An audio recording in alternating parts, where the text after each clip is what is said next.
안녕하세요. 오늘도 사연살롱을 찾아주셔서 감사합니다. 저는 재작년에 결혼하고 아직 신혼의 단꿈에 매일이 행복한 30대 여성입니다. 저는 지금의 남편을 만나기 전에 결혼을 약속했던 사람이 있었어요.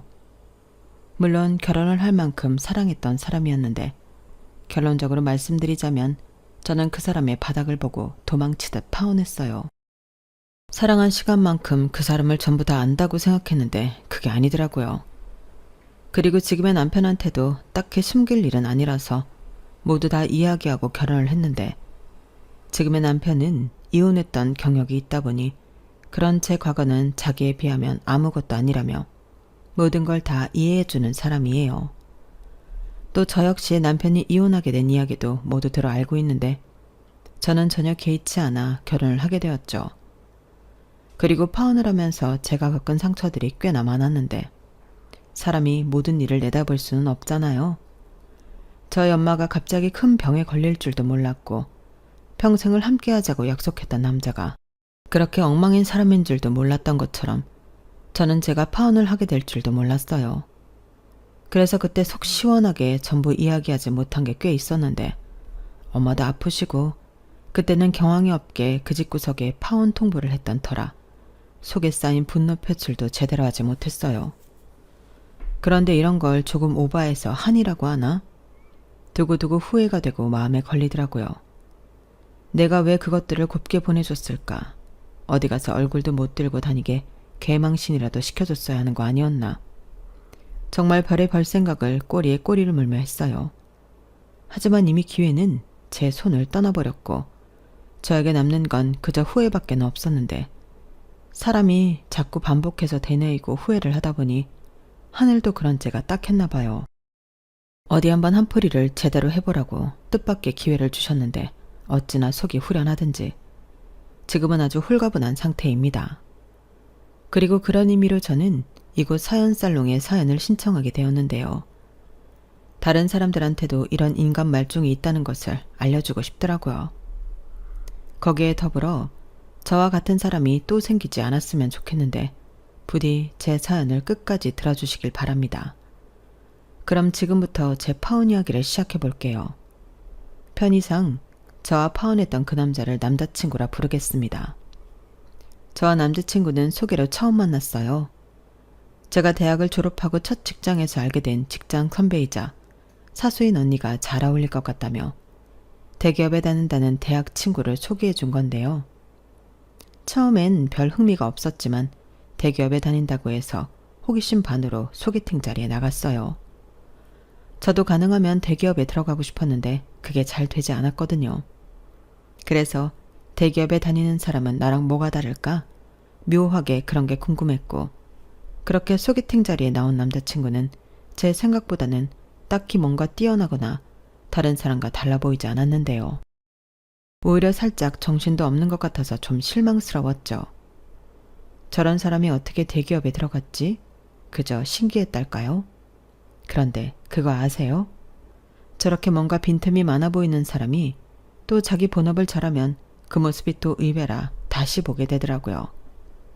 그리고 남자친구가 딱 그런 사람이었는데 대화를 하다 보면 모르는 게 엄청 많았는데 업무 전화가 오거나 잠깐 일 좀 하겠다고 노트북을 열면 사람이 완전히 달랐어요. 그 모습에 아, 저래서 대기업에 들어갔구나 하고 보게 되었는데 그렇게 한 번 만나고 두 번 만나고 세네 번 만나니 어느덧 그 사람과 정이 들어 썸을 타고 있었죠. 어째 같이 있으면 재미있고 나이 차이가 3살이 나긴 했는데 마치 친구처럼 대화도 잘 통하는 것 같았는데요. 저랑 동갑인 여동생이 있다고 하더니 그 때문인가 편하고 좋았어요. 한 번은 여동생한테 추천을 받았다며 한 카페를 갔는데 거기도 엄청 좋고 사진도 예쁘게 잘 나오더라고요. 제가 사진 찍는 걸 많이 좋아하거든요. 그래서 남자친구는 저를 위해 사진을 잘 찍기 위한 연구도 해왔는데 그래서 가끔은 일부러 사진 잘 나오는 것을 골라 저를 데리고 가곤 했어요. 자, 오늘은 우리 자기 인생 사진 좀 찍어줘야겠다. 자기야, 이 필터로 찍으면 엄청 분위기 있어 보인대. 그리고 내가 찾아봤는데 요즘은 요렇게 또 이렇게 찍는 게 유행이라고 하더라. 자기도 해봐. 내가 길이길이 남을 걸작을 찍어주겠어. 이렇게 저를 위해 맞춰줬는데 솔직히 사진 좋아하는 여자들, 남자들이 별로 안 좋아한다고 알고 있었기에 저는 남자친구가 너무 고마웠어요. 저를 만나기 전에는 프로필 사진에 아무것도 없을 정도로 사진에 무관심했던 사람이었는데 저를 위해 저렇게 노력을 해주니 고맙지 않을 수가 없었죠. 그렇게 처음엔 호기심으로 만난 남자친구는 나중엔 제가 더 많이 좋아하게 되었는데 주변 사람들은 이상하게도 제가 만나는 남자가 어떤 남자인지는 안중에 없고 대기업에 다닌다는 것을 제일 부러워했어요. 사실 그것도 좋지 않을 이유가 없지만 제가 좋아하는 건 제 남자친구의 살뜰한 성격인데 아무리 얘기를 해도 사람들은 제 진심을 믿지 않더라고요. 그저 저를 대기업에 다니는 남자 만나 로또 맞은 여자 정도로 아는 것 같았는데 그때는 솔찬히 억울하기도 했어요. 하지만 남자친구를 소개해준 사수언니는 괜히 사람들이 생각 없이 떠드는 소리에 일희일비할 것 없어. 다 네가 부러워서 그러는 거야. 라며 제 기분을 풀어줬는데 저도 그때부터는 사수언니 말처럼 그런 의미 없는 남의 말은 신경 쓰지 않기로 했는데 그들이 보기에 내 남자친구가 괜찮아 보이나 보다. 오히려 좋게 생각했어요. 거기에 아울러 남자친구와 어울리는 여자가 되기 위해 저는 자기계발도 열심히 했는데요. 남자친구는 저희 그런 노력하는 모습을 많이 좋아해줬죠. 사실 나중에라도 저 역시 대기업에 이직할 수 있으면 좋겠다는 생각을 하고 있었거든요. 그래서 남자친구에게 많이 도와달라고 했고 남자친구는 흔쾌히 알겠다고 하고 실질적인 도움을 많이 줬어요. 그러면서 자기도 우리 회사 와서 우리 사내 커플하면 엄청 좋겠다. 사내 커플이 결혼하면 회사에서 주는 혜택도 있어. 결혼식장 지원도 되고 복지샵에서 가전제품도 할인해준다? 짱이지? 이렇게 말하는데 남자친구는 그렇게 저와 결혼 이야기를 하는 걸 좋아했었죠. 그리고 저 역시도 연애 기간이 좀 지나다 보니 자연스럽게 남자친구와 결혼하고 싶은 마음이 있었는데 쑥스럽기도 하고 민망하기도 해서 저는 제 입 밖으로 결혼에 대한 이야기는 잘하지 않았어요. 그도 그럴 게 제가 아버지가 안 계시거든요. 엄마와 아빠가 일찍 이혼하셔서 저는 엄마 밑에서 자랐는데 혹여 남자친구 집에서 홀엄마 밑에서 자랐다고 저를 싫어할까 솔직히 두려웠어요. 지금 생각하면 너무 웃긴 일인데 이미 그때는 저나 남자친구나 우리는 결혼할 거라는 생각을 하고 있었죠. 그리고 남자친구는 저희 집에도 놀러와서 저희 엄마와 만나고 함께 식사를 하기도 했었는데요. 남자친구가 워낙에 외향적이고 처음 보는 사람과도 잘 지내는 사교적인 성격이라 저희 엄마와도 금방 친해졌어요. 그래서인지 저희 엄마는 남자친구의 성격이 너무 좋다며 둘이 잘 됐으면 좋겠다고 하셨는데 저는 엄마의 그런 마음을 모르지 않았어요. 저희 엄마는 내심 혼자 저를 키웠기 때문에 제가 좋은 사람만 만난다면 하루빨리 가정을 이루고 안정적으로 살길 바라셨거든요. 그리고 때마침 남자친구를 보니 그 마음이 더 커지게 되었고 거기엔 남자친구의 안정적인 직장도 한몫한 듯 했는데 어디에 내놔도 남자친구는 남들이 부러워할 사윗감이라고 생각하셨어요. 그러니 저희 엄마도 남자친구한테 엄청 잘해줬는데 남자친구는 그런 대접하는 걸 좋아라 했죠. 뭐 남이 나를 잘 대접해주고 칭찬을 해주는데 싫어할 사람은 없잖아요. 그리고 자기가 예쁨을 받는다고 생각하니 자신감이 뿜뿜했던 건지 남자친구는 곧잘 저희 엄마를 어머니 어머니 하며 잘도 넉살을 늘어놓았는데 갑자기 삭막했던 저희 집이 안락하게 느껴졌어요. 솔직히 제가 살가운 성격도 아니고 애교가 있는 딸도 아니라서 저희 집은 오랫동안 그저 조용한 절간 같은 분위기였거든요. 그러니 저희 엄마는 아들 같은 사이가 생겼다며 정말 많이 좋아하셨는데요. 저도 좋았죠.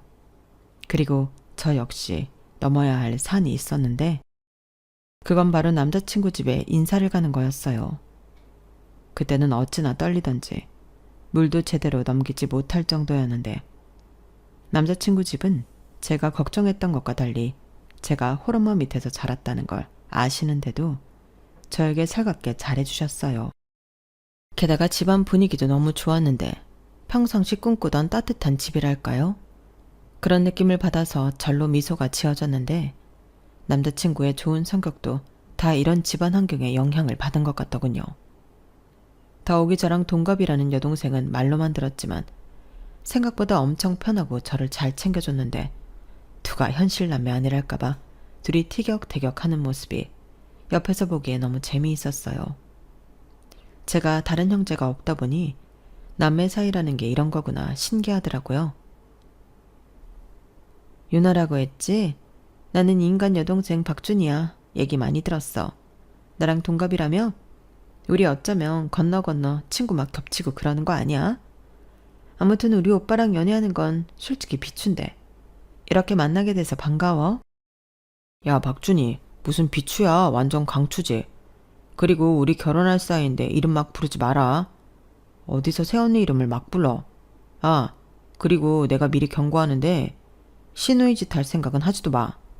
웃기고 있네. 아직 식 안 올렸잖아. 식 올리기 전까지는 내 친구야.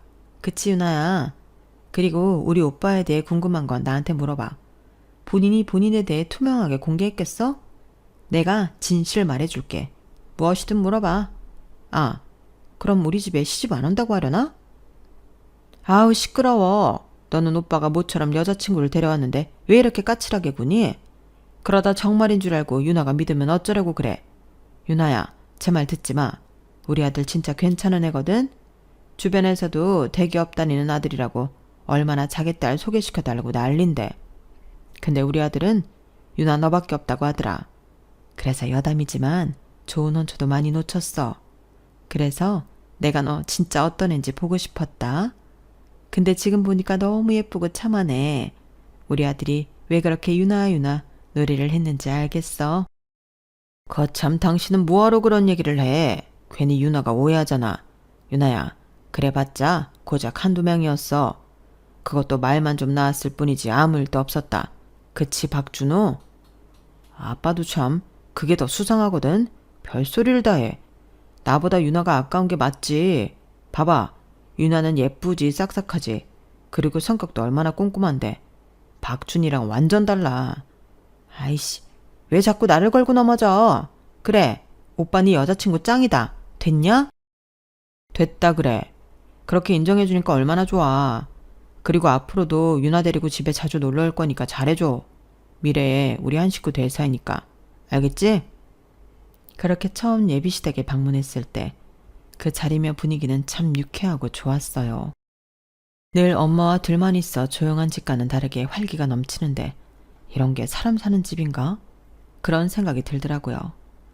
그리고 뭐랄까 예비시댁에 다녀온 후 남자친구와 더 결혼하고 싶은 마음이 생겼는데요. 남자친구 말처럼 저도 그 집 식구가 되고 싶었어요. 그리고 몇 달 뒤 제법 남자친구의 가족과 제가 친해지고 저희 엄마와 남자친구가 친해졌을 무렵 남자친구는 멋은 좀 없지만 저에게 결혼하자고 프로포즈를 했는데 풍선 달고 꽃장식에 촛불 같은 이벤트는 없었지만 남자친구가 이제 우리 그만 연애하고 결혼하자는 그 말이 좋기만 했죠. 게다가 남자친구는 양가에 손 벌리지 말고 반반 결혼하자고 했는데 저는 그것도 너무 반가운 소리였어요. 요즘은 다 그렇게 반반 결혼한다는 걸 알고 있었고 평소 결혼 생각이 있던 저는 차곡차곡 돈도 잘 모으고 있었거든요. 그리고 아무래도 저 때문에 고생한 엄마인데 결혼한다고 손까지 벌리고 싶진 않았는데 남자친구가 먼저 이야기를 해주니 나중엔 고맙기까지 하더군요. 그런데 그런 마음도 잠시 정작 반반 결혼 얘기를 꺼낸 남자친구의 재정 상태는 제가 생각한 것보다 훨씬 충격이었는데요. 저는 8천 정도 모아둔 반면 남자친구가 모았다는 돈은 4천만 원이 조금 넘었어요. 그러니까 정말 딱 2배 차이가 났는데 저희 둘은 서로 다른 의미로 깜짝 놀랐죠. 그리고 남자친구는 저더러 어떻게 돈을 이렇게나 모았냐고 물었는데 저는 거꾸로 묻고 싶은 걸 겨우 참았어요. 솔직히 대기업이면 저보다 연봉도 높고 그러니 당연하게도 돈을 꽤 모았을 거라 생각했거든요. 그렇다고 집이 어려워서 생활비를 대주고 있던 것도 아니면서 그동안은 돈 안 모으고 뭐 했냐고 묻고 싶었는데 그럼 또 기분이 상할 것 같아서 못 물어보겠더라고요. 하지만 내심 반반 결혼인데 남자친구가 모은 돈을 기준으로 하면 둘이 합쳐 8천만 원이고 그 돈으로 신혼집에 결혼식에 신혼여행까지 다 할 엄두가 나지 않아 계속 가만히 있을 수는 없었는데 그건 얘기해야겠더라고요.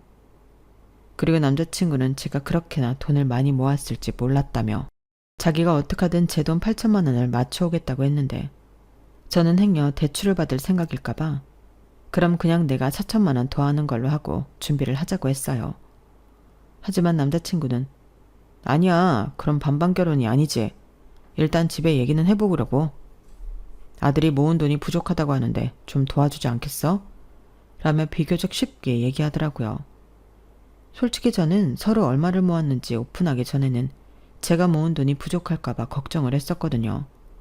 그런데 오히려 그 걱정은 남자친구의 몫이 되었고 며칠 뒤 남자친구로부터 집에서 1억을 지원받기로 했다는 소식을 전해 듣게 되었어요.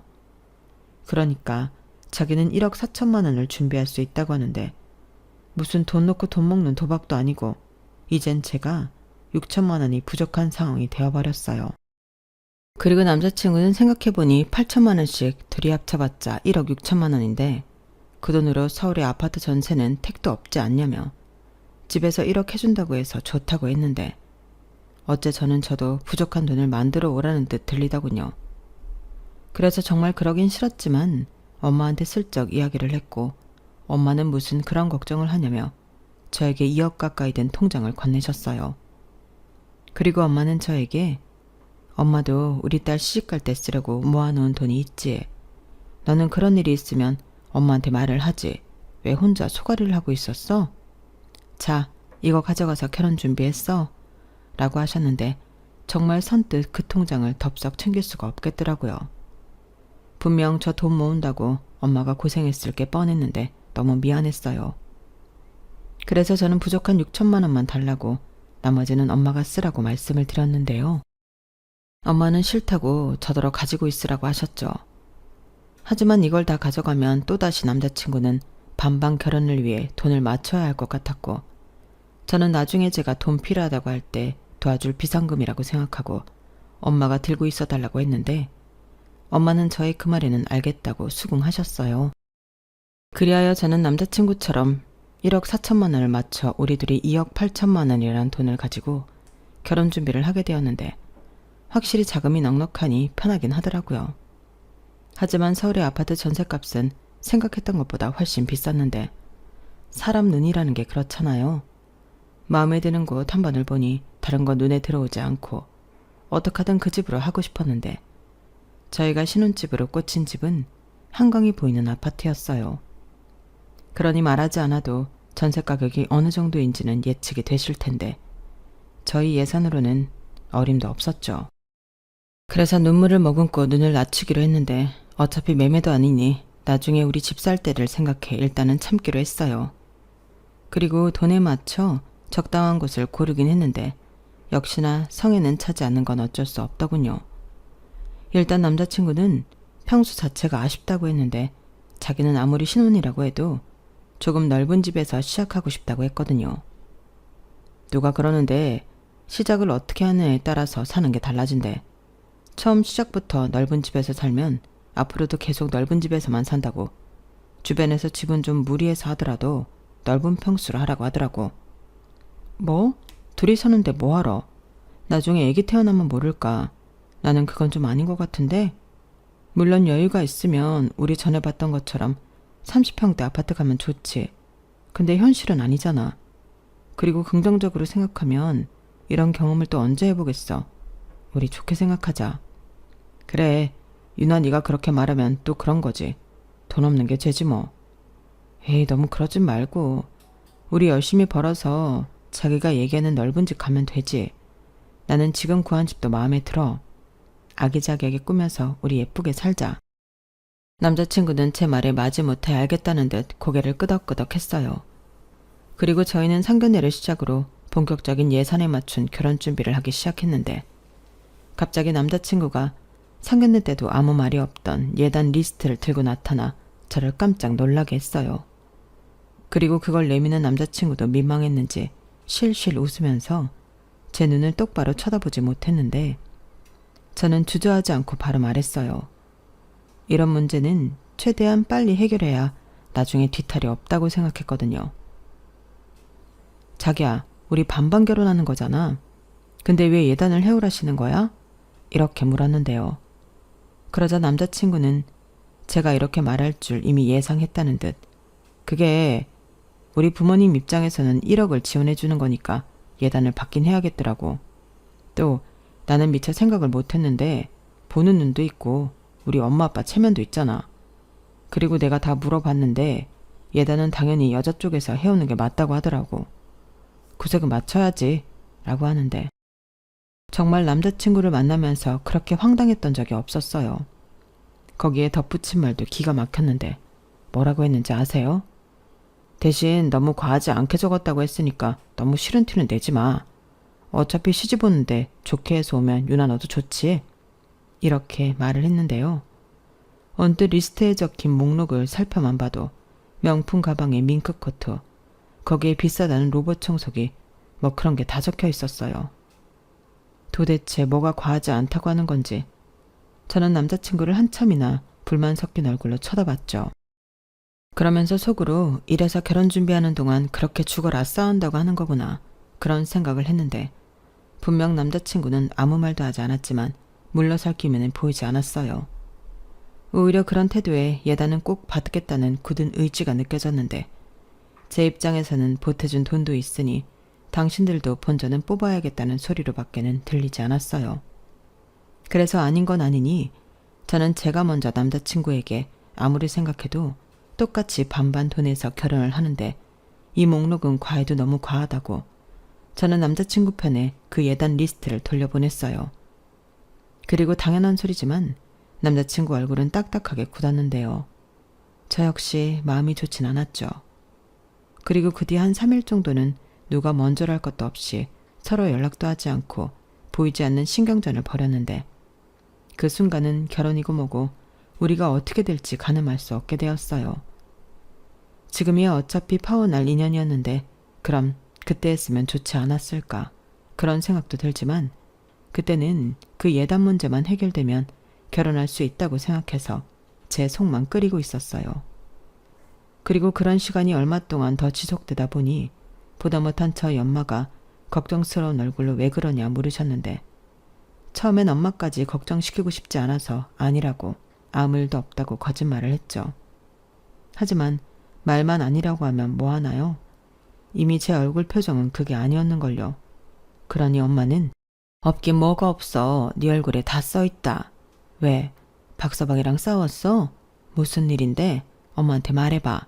라고 저를 추궁하셨고, 저는 어차피 숨길 수도 없을 것 같아 그냥 있는 사실을 모두 이야기하기로 했어요. 싸운 건 아니고 반반 결혼인데 예단을 해오라고 리스트를 보냈잖아. 근데 그 목록이 어마어마해. 못해도 4, 5천은 들겠던데? 그래놓고 뭐? 과하지 않게 적었다고? 그럼 과하게 적으면 어떻게 되는 거야? 그냥 1억 받은 거 돌려주라고 할까봐. 그냥 대출받아서 이자 내는 게 더 싸겠어. 라고 모든 사실과 제 마음을 모두 털어놓았는데 확실히 속은 시원하더군요. 그리고 엄마는 제 말을 다 듣고는 별것도 아니라는 듯 저더러 그런 문제가 있으면 진작에 말을 하지. 뭐하러 속을 끓이고 있어. 그냥 예단해서 가. 너 어차피 엄마가 준 돈 다 안 받아갔잖아. 돈이 없는 것도 아닌데 뭘 고민해. 그냥 좋게 해드린다고 해. 라고 하셨는데, 그래도 그렇게는 제가 손해보는 것 같아서 싫다고 했어요. 그러자 엄마는 어차피 너 그거 안 해가면 시집가서도 평생 그 말 듣고 살아야 한다. 예단도 안 해온 며느리라고 시집살이 시키시면 어쩌려고 그래. 그냥 해달라는 대로 해가서 생색이나 내고 살아. 그게 현명한 거야. 어차피 넣어주려고 모아둔 돈인데 아껴서 뭐하게. 라고 다시 한번 저에게 예단을 해가라고 하셨는데요. 엄마는 쐐기라도 박듯 저에게 당신은 예단이 아니고 우리 딸 좀 잘 봐주세요 하는 뇌물이라고 생각하겠다고 다시금 통장과 도장을 꺼내 제 손에 쥐어주셨어요. 그리고 통장은 제가 빼간 6천을 뺀 나머지 1억 4천여만 원이 들어있었는데 예단은 하고도 남을 돈이었죠. 결국 저는 저희 엄마의 끈질긴 설득 끝에 남자친구에게 예단을 해가겠다고 이야기했어요.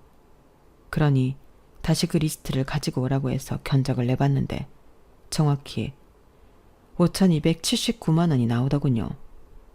그 숫자를 확인하는데 저도 모르게 헛웃음이 나왔어요.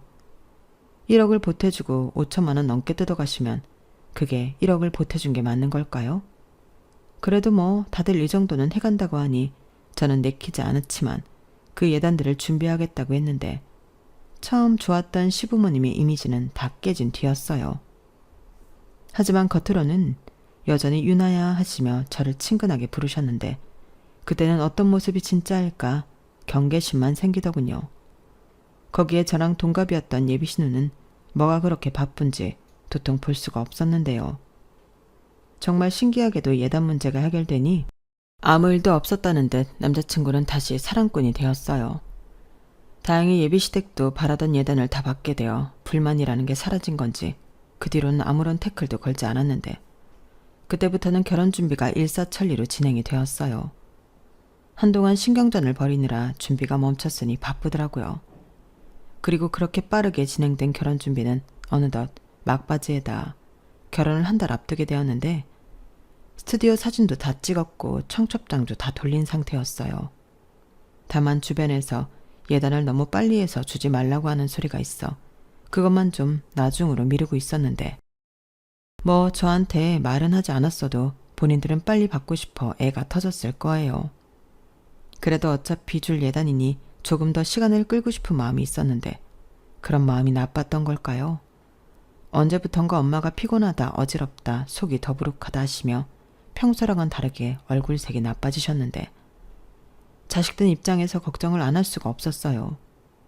게다가 저는 한 달 뒤면 시집을 갈 딸이었으니 더 미룰 수도 없이 엄마를 모시고 병원을 찾았는데 평소 같으면 됐어, 엄마가 알아서 해 라며 거절했을 엄마가 아프시긴 많이 아프신지 제가 병원 예약을 했다고 하니 순순하게 따라 나서시더라고요. 그리고 엄마는 그렇게 따라간 병원에서 간암 상기 판정을 받으셨는데 그때는 하늘이 무너지는 기분이었어요. 한 달 뒤 결혼을 앞두고 있는데 엄마가 암이라니 갑자기 앞이 캄캄해졌는데 저희 엄마도 마찬가지였죠. 하지만 애써 당신은 괜찮다고 저는 결혼 준비만 생각하라고 웃으며 말씀하셨는데 그땐 도저히 눈물을 참을 수가 없었어요. 그러자 엄마는 울긴 왜 울어? 엄마 멀쩡해. 엄마 치료 잘 받을 거고 우리 딸 결혼식에도 참석할 거야. 우리 딸 웨딩드레스 입는 걸 꼭 봐야지. 우리 딸 엄마 못 믿어? 라고 하시며 당신도 터져 나올 것 같은 눈물을 애써 삼키며 말을 이어가셨는데 저는 아무 말도 하지 못했어요. 그리고 곧 있으면 남편이 된다고 심적으로 의지하고 싶은 마음에 저는 남자친구에게 전화를 걸어 이 사실을 이야기했는데 남자친구 역시 많이 놀란 듯 아무 말도 하지 못하더군요. 저는 그 침묵이 저를 위로하는 것만 같았어요. 자기야, 우리 엄마 어떡해? 우리 엄마 잘못되면 나는 어떡해? 에이, 무슨 말을 그렇게 해. 저기, 일단 나도 너무 놀라서. 유나야, 미안한데 내가 다시 전화할게. 정신 똑바로 차리고 어머니 옆에 꼭 붙어있어. 알겠지? 이렇게 정신없이 전화를 끊은 남자친구였는데 몇 시간이 되지 않아 예비시댁에서 아주 난리가 났다 하더라고요. 아무래도 저희 엄마 검사 결과 때문에 집안이 뒤집어진 것 같았는데 저는 그래도 사돈이라고 많이 놀라시고 걱정하시나 보다 라고 생각했다가 어이없는 소리를 듣게 되었어요. 전화를 하겠다는 남자친구 대신 예비 시어머니가 당신 아들 전화로 저에게 전화를 하셨는데 저는 당신도 놀라서 저에게 전화를 하신 줄 알았어요. 하지만 제가 듣게 된 말은 아무리 엄마가 죽을 병에 걸렸다고 해도 해오기로 한 예단은 차질 없이 준비해야 한다면서 병원비 쓴다고 돈 빼돌릴 생각을 하지 말라고 했는데 저는 제 귀를 의심했어요. 어머니, 지금 뭐라고 하셨어요? 지금 저희 엄마가 아프신데 어머니는 예단 걱정을 하시는 거예요? 제가 병원비 때문에 예단 다 못해갈까봐? 아우, 너는 무슨 말을 해도 똑같은 소리를 그렇게 정없이 하니? 예단은 너희 엄마 아프시기 전에 이미 하기로 한 거잖아. 너 그거 약속이다? 시집도 오기 전에 약속 어기는 며느리 될 거야? 그러게, 내가 준비되는 대로 예단 보내라고 했지? 왜 말을 안 들어서? 어머니! 어머, 나 귀 안 먹었어? 왜 소리를 지르니? 저하고 난 얘기했다. 너는 예단 준비나 잘해서 못해도 이번 주까지 보내. 안 그러면 이 결혼 못한다. 저는 이 결혼 못한다는 예비 시어머니 말에 그냥 이 결혼을 안 하는 게 낫겠다는 생각을 했어요. 아무리 사돈이라고 하지만 어머니는 괜찮냐. 이 말이 먼저 나와야 하는 거잖아요. 그래서 파혼을 통보하려 남자친구에게 만나자고 했어요. 다음날 바로 엄마가 병원에 입원하기로 했기 때문에 시간이 없었거든요. 그러자 제가 무슨 말을 할지 전혀 모르는 남자친구는 저를 만나러 저희 집 근처까지 왔고 말로는 어머니가 아프시니 얼굴 뵙는 건 다음으로 미루겠다며 자기도 저에게 할 말이 있다고 했는데요. 저는 설마 이 남자도 나에게 파혼을 하자고 하는 걸까 궁금해서 먼저 말해보라고 했어요. 그러자 그 입에서 터져나온 말은 저를 더 이상 인간으로서 존재하지 않게 만들었는데요. 유나야, 오해는 하지 말고 들어. 우리 그냥 이참에 신혼집 계약한 거 파기하자. 내가 집주인한테 장모님 아프시다고 그래서 돈 필요하다고 사정해 볼게. 그리고 우리는 장모님 집에 신혼살림 차리면 딱이지 않아? 뭐가 딱이라는 거야? 왜 신혼살림을 우리 집에 차려? 내가 너랑 통화 끝나고 간암에 대해 찾아봤거든. 근데 그게 살 확률이 많이 낮더라. 이식을 받지 않으면 힘들다고 하더라고. 아무리 자식이라도 조직이 안 맞는 경우도 많대.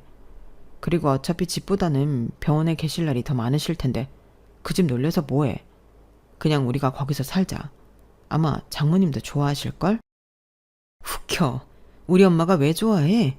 자기 죽을 날만 기다리는 사위가 집 차지하고 있는데. 에이, 유나 너는 말을 해도 우리 감정적으로 말고 현실적으로 또 이성적으로 생각하자. 뭐가 이득인지 잘 생각해봐. 유나 너는 이제 장모님만 가족이 아니야. 내가 있잖아. 또 우리 엄마 아빠도 있고. 곁에 오래 있을 사람을 생각해야지.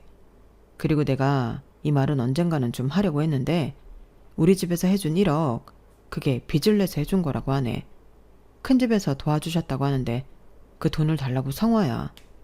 그래서 엄마 아빠가 좀 힘들어 하시는데 우리 신혼집 문제도 해결했으니까 1억 다시 우리 엄마 아빠한테 돌려주자. 내가 옆에서 도저히 내 부모가 추심당하는 꼴을 못 보겠어. 그 입 안 닥쳐? 그러니까 준 돈도 돌려받고 예단도 그대로 받겠다는 거네. 와, 이거 진짜 칼만 안 들었지 날강도 아니야? 그래놓고 뭐? 내 부모가 추심당하는 꼴을 못 보겠어? 그럼 나는 내 엄마가 저렇게 암아 걸렸는데 내 속은 어떨 것 같은데. 그래놓고 뭐가 어쩌고 저째? 우리 엄마 내일 당장 어떻게 되는 사람이야?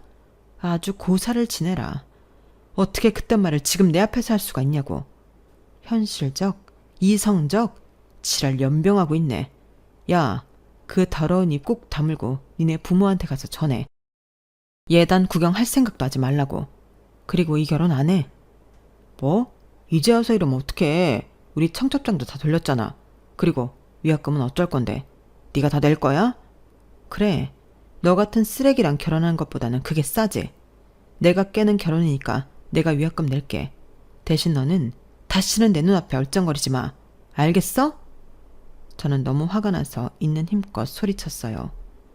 태어나 그렇게 큰 소리를 내본 적이 없었는데 저절로 그렇게 되더라고요. 그리고 그런 저의 모습이 낯설고 무서웠는지 남자친구는 아무 말도 하지 못했는데 정신을 덜 차린 건지 집에 돌아가서는 제 말을 그냥 하는 소린 줄 알았는지 기분을 풀랍니다. 그리고 차분히 생각해보면 자기 말이 다 맞는 말이라며 또 정성스럽게 개소리를 문자로 찍어보냈는데 저는 아주 단답형으로 답장을 보냈어요. 꺼져. 이렇게 보냈거든요. 그리고 그 번호도 차단하고 제 손으로 손수 예약했던 비행기며 결혼식장, 기타 등등 모두 취소했는데 그제야 이 인간과 그 집구석 사람들이 제가 한 말이 허언이 아니라는 걸 알게 되었어요. 그리고 남자친구는 회사까지 저를 찾아와 잘못했다고 빌었는데 저는 다시 한번 나타나면 그 위약금 청구할 거라고 겁을 확 줘버렸죠. 그냥 내 인생에 다시는 볼일 없게 하라는데 그게 그렇게 어렵냐. 저는 또 이성줄을 놓고 말았는데 그때는 제정신으로 있기가 힘들 때였어요. 그래서 회사에 휴직계도 내고 엄마 병간호에 매달리기로 한 저였는데 그때는 제 남은 인생을 엄마한테 준다고 해도 기꺼이 줄 수 있을 정도로 간절했어요. 가족이라고는 세상에 엄마 한 사람뿐인데 엄마가 없어진다면 제가 없어지는 것 같았거든요. 그리고 엄마는 제가 파혼한 사실을 수술 뒤에 알게 되셨는데 자기 때문에 그렇게 된 거냐고 미안해 하셨고 저는 엄마 덕에 똥을 피할 수 있어 다행이라고 말했어요. 사실 그 말이 진짜거든요.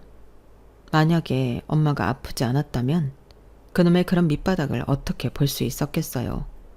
분명 예정대로 결혼을 했어도 그런 못돼 먹은 이기적인 심보에 저는 이혼을 했을 거라 장담하는데 그 후로는 엄마와 저는 병을 이긴다는 마음으로 하루하루 버티고 극복하며 함께 있었어요.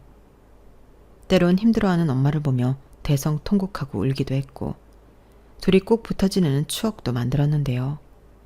아무리 한 집에 살았어도 그렇게 같이 붙어있던 적이 없었거든요. 그리고 그런 마음으로 견디고 이겨내며 지내다 보니 어느덧 시간은 제법 흘러 엄마는 퇴원을 할 수 있게 되셨는데요. 병원에서도 이런 케이스는 잘 없다며 따님이 극진하게 간호를 한덕인 것 같다고 하셨어요. 그리고 저는 어떡하든 살겠다는 엄마의 의지였다 생각하는데 그렇게 퇴원 후 조금씩 일상을 찾아간 저희 모녀는 엄마가 아프기 전보다 사이가 훨씬 돈독해졌어요. 친구처럼 농담도 하고 병실에서처럼 집에 와서도 꼭 붙어 잠을 잤는데 어릴 때 맡았던 엄마 냄새가 아직 남아있더라고요.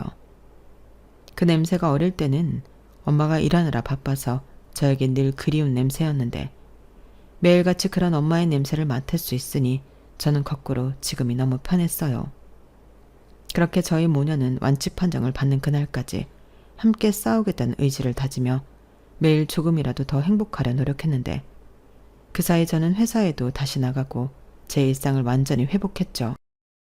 회사에서도 제가 파혼하고 엄마 병간호를 한다는 사실이 알려져 저를 걱정해주는 사람들도 많았는데 그때는 참 감사한 마음이 들었어요. 이렇게 가족이 아닌 남도 걱정해주고 응원해주는 것을 하마터면 진짜 가족이 될 사람한테는 받지 못했다니. 아무리 생각해도 파혼은 정해진 답이나 마찬가지였어요. 그리고 그때까지 상황 판단이 잘 안 됐던 사수 언니는 다소 걱정스러운 얼굴로 저에게 자초지정을 물었고 저는 저 언니도 몰라서 그런 놈을 나에게 소개했겠거니 하는 생각에 제가 파혼을 하게 된 경위를 설명했어요. 그러자 마치 제가 거짓말을 한다는 듯 믿을 수 없다는 얼굴이었는데요. 참 희한한 건 그 이후로 그 사수 언니와 저는 멀어진 사이가 되었어요. 뭐 어쩔 수 없는 일이었죠. 사실 파혼한 남자친구와 엮여있는 사람이라 잘 지내는 것도 꽤 불편하다 생각했거든요. 그리고 저는 이렇게 된 거 이직을 하는 것도 나쁘지 않을 것 같다는 생각을 품게 되어 이직 준비를 하게 되었고 참 아이러니하게도 대기업 남자친구와 어울리는 사람이 되려 준비한 것들이 이직에 굉장히 많은 도움이 되었어요. 그래도 그놈이 허당은 아니었는지 옆에서 해준 어드바이스가 꽤 쓸모 있더라고요. 그래서 저도 이젠 대기업에 다니고 있는데 다행히 그놈이 다니는 회사는 절대 아닙니다. 하지만 제 삶의 질이 좋아진 건 확실한데 저희 엄마도 열심히 병원에 다니며 치료에 전념한 끝에 재작년에 완치 판정을 받으셨어요. 3기에서 완치까지 그 5년이 마치 50년처럼 느껴진 하루하루였는데 엄마가 완치 판정을 받던 날 얼마나 많이 기쁨의 눈물을 흘렸는지 모릅니다. 그리고 암이라는 게 아무리 완치 판정을 받았다고 해도 재발할 수 있는 고약한 놈이라 더 열심히 건강관리를 하며 병원에 정기적으로 다녀야 했는데 사람의 인연은 참 알 수가 없어요. 제 지금 옆에 있는 남편이 그 병원에 근무하는 의사 선생님이거든요. 제가 엄마 덕에 병원 생활을 오래 하고 또 통원한다고 병원에 자주 오니 그런 기가 막힌 인연도 만날 수 있게 되었어요. 저희 남편은 내과의로 가끔 외래 진료를 볼 때만 만날 수 있었는데 그렇게 인연을 키워오다 서로 좋은 감정을 갖게 되었어요. 그리고 신혼의 단꿈에 젖어 있는 지금도 그간 있었던 일들을 회상하면 놀라울 정도인데 그래도 끝은 모두 해피엔딩이니 얼마나 다행인지 몰라요. 물론 결혼 생활도 더 해봐야 진짜 해피엔딩인지 알 수 있겠지만 여기서 가장 중요한 건 제가 지금 너무 행복하다는 거예요. 대신 그때 파혼하면서 그 못된 인간들 그렇게 순순하게 보내준 게 사실 너무 분했는데 여러분, 제가 어떤 일을 또 겪었는지 아세요? 아마 들으시면 깜짝 놀랄 일일 텐데요. 제가 저희 남편 병원에 남편이랑 점심 식사를 하려고 간 적이 있었거든요. 그날은 제가 모처럼 월차를 내고 시간이 많아서 남편에게 서프라이즈를 해주러 간 날이기도 했는데 아니, 글쎄 남편 외래 진료에서 저와 파혼한 남자친구와 그 엄마를 보게 되었어요. 딱 보니 진료를 받으러 온 것 같았는데 저를 보더니 두 사람 다 깜짝 놀라더라고요. 저 역시 너무 뜻밖의 만남이라 놀라지 않을 수 없었는데 이내 전 남자친구는 저에게 다가와 아주 반갑다는 듯 인사를 했어요. 그러면서 제 왼손 약지에 껴져 있는 반지를 힐끔 보더니 결혼했어? 라고 물었고 저는 그렇다고 대답했죠. 그런데 이 남자가 굉장히 아쉬운 얼굴 하는 거예요. 사실 저를 다시 만나고 싶어서 수소문을 하고 있었다나요? 그 말을 듣는데 진짜 소름이 돋았고 자기는 저랑 파혼하고 결혼했다가 이혼을 했답니다. 이유는 궁금하지 않아 묻지도 않았는데 자기 입으로 성격 차이래요. 그래놓고 유나 너만한 애가 없는데 그땐 내가 너무 어리석었어. 나 진짜 반성 많이 했다. 라며 쉰 소리도 정성껏 했는데 아마 모르긴 몰라도 그 이혼한 여자 역시 자기 남편의 밑바닥을 본 게 아닐까 생각했어요. 그리고 진료를 마친 남편이 나왔을 때는 예상하지 못한 제 등장에 남편이 많이 반가워했는데요. 저를 보자마자 여보 여기까지 웬일이야? 그새 나 보고 싶어서 왔어? 라며 다정하게 다가왔어요. 이미 병원에서는 저희 남편이 아내 바보로 유명해서 간호사 선생님들도 다 알거든요. 그래서 몇몇 간호사 선생님들이 저를 보고 인사도 하셨는데 그제야 사태 파악이 끝난 저의 파혼한 전 남자친구와 그의 엄마는 벙찐 얼굴이었어요. 꽤나 충격을 받은 듯한 얼굴이었는데 옆에서 남편이 무슨 일이냐고 저에게 묻더라고요. 조금 전 자기한테 진료를 받은 모자지간과 제가 함께 있으니 꽤 궁금한 듯 보였는데요. 저희 남편이 저에 대한 것에는 오지랖이 좀 넓은 편이라 저는 있는 사실대로 말해줬어요. 그러자 그걸 듣는 남편도 놀라고 전 남자친구도 놀랐는데 저만 아무렇지 않았어요. 오히려 너무 재미있더라고요.